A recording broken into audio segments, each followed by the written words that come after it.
निराली निरंजन पूछ रही कि मैं 10वीं क्लास में हूँ, मेरे इंटरेस्ट हैं हिस्ट्री और केमिस्ट्री। वाह। मैं ह्यूमैनिटीज़ की पढ़ाई करना चाहती हूँ पर मम्मी पापा चाहते हैं कि मैं साइंस पढूं, मैं क्या करूँ? अगर आप ह्यूमैनिटीज़ पढ़ना चाहते हैं तो ह्यूमैनिटीज़ ही पढ़िए और अपने पेरेंट्स को ये कन्विंस करें, ये बताएं कि आपके लिए ह्यूमैनिटीज़ क्यों बेहतर है। देखिए, अगर आप कोई भी डिसीजन लेते हैं अपनी लाइफ के अंदर तो उसकी रिस्पॉन्सिबिलिटी भी आपकी ही रहती है। अगर आज आप ह्यूमैनिटीज़ ले रहे हैं तो ह्यूमैनिटीज़ लेने के बाद आप क्या बनना चाहते हैं, उसको किस तरीके से अपने पूरी तैयारी को रखना चाहते हैं, वो भी आपके दिमाग में होना चाहिए।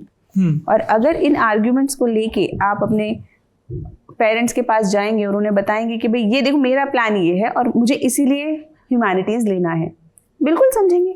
सभी पेरेंट्स अपने बच्चों के भले के लिए ही सोचते हैं। नहीं तनु जी, सब तो नहीं समझते हैं, बहुत मशक्कत होती है। कन्विंसिंग पावर डेवलप करनी पड़ेगी। पर वो स्कूल में होती नहीं है, पटाख से दौड़ते हुए आते हैं। नहीं, पर डटे रहिए, जो पढ़ने का मन है वही पढ़िए। हाँ, पढ़ना वही चाहिए, क्योंकि आपने साइंस ले ली, नंबर नहीं आए तो आप जीवन भर यही परेशानी से जूझते रहेंगे कि भाई मैं शायद वो लेती तो बेहतर होता। तो वो जो रिग्रेट्स हैं वो बहुत मैं जीता जाता आपके सामने उदाहरण हूँ। मेरा बिल्कुल मन नहीं था साइंस पढ़ने का, लेकिन घर वालों और आसपास के दबाव में मुझे ग्रेजुएशन तक साइंस पढ़नी पड़ी। I always wanted to study history, literature, और फाइनली फिर मैंने मास्टर्स लिटरेचर में ही किया। लेकिन आपकी तो पूरी पर्सनालिटी मुझे लगता है कि अगर मैंने उन 3 सालों में भी साइंस की जगह ह्यूमैनिटीज़ पढ़ा होता, या 10+2 में भी साइंस की जगह ह्यूमैनिटीज़ पढ़ा होता तो शायद कुछ। पर अच्छा, ये एनसीईआरटी किताबों में बड़ा जोर दिया जाता है, आप यूपीएससी वालों की दुनिया में, ये क्यों इतना जोर होता है? बहुत बेसिक और अथॉरिटेटिव किताबें हैं।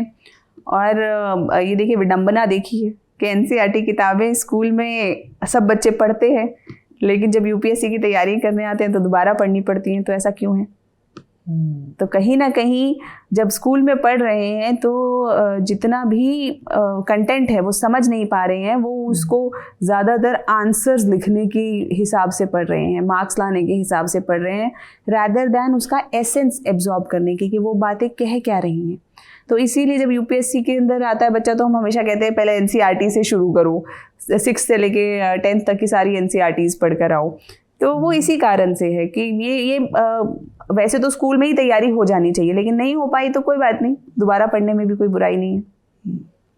इसमें कई इस तरह के भी सवाल हैं कि मेरा पीटी आने वाला है पर मैं बहुत श्योर नहीं हूँ, मैंने मॉक टेस्ट नहीं किया है, दूं कि ना दूं, क्योंकि number of attempt. Mock test दे लीजिए, कभी भी हवा में नहीं रहना चाहिए। बहुत इंपॉर्टेंट चीज़ है। हाँ, कभी भी हवा में नहीं रहना चाहिए। हमें जब तक हमने अपने आप को इवैल्यूएट ही नहीं किया तब तक हमें क्या पता हम कहाँ कितने गहरे पानी में हैं। तो वो जैसे गहरा पानी होता है ना, तो एक पैर डाल के चेक कर लेते हैं कि कहाँ पे है, बहुत गहरा तो नहीं है पानी, ज़मीन है कि नहीं है मेरे पैरों के नीचे। तो उसी तरीके से जो टेस्ट्स होते हैं, मॉक टेस्ट्स होते हैं, ये आपकी टेस्टिंग की एक प्रक्रिया है। तो कर लेना चाहिए, हिम्मत करो बच्चे और कर लो, टेस्ट करो, और उसके बाद अगर मार्क्स अच्छे आए तो एग्ज़ाम दे दो।